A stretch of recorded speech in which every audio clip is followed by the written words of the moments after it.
On Tuesday, Cuba addressed the announcement made by the United States Office of Foreign Assets Control regarding regulations on the Caribbean country. The United States Office announced amendments regarding regulations on authorized internet services, assistance to private sectors, entrepreneurs, and the expansion of financial services for the population, including the possibility for Cuban entrepreneurs to open U.S. bank accounts.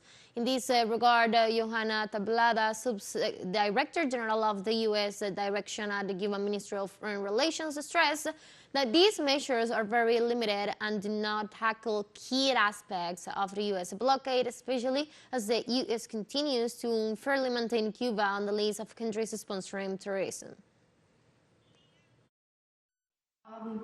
The government of Cuba considers that the decisions announced today are very limited because they don't touch the body of the U.S. blockade against Cuba. They don't touch a specific coercive unilateral measure that has been set in place in order to wreak havoc in the Cuban economy, in order to suffocate the Cuban economy.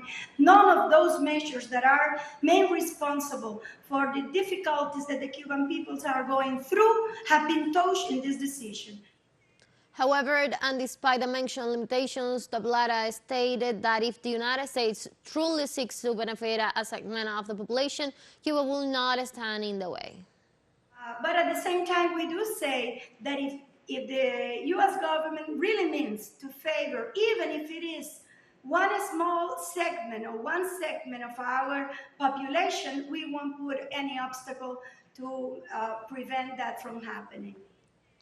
Cuba's Foreign Minister Bruno Rodriguez referred on his X account to the measures announced by the U.S. government in favor of the private sector of the Caribbean nation and its impact on the country's economy.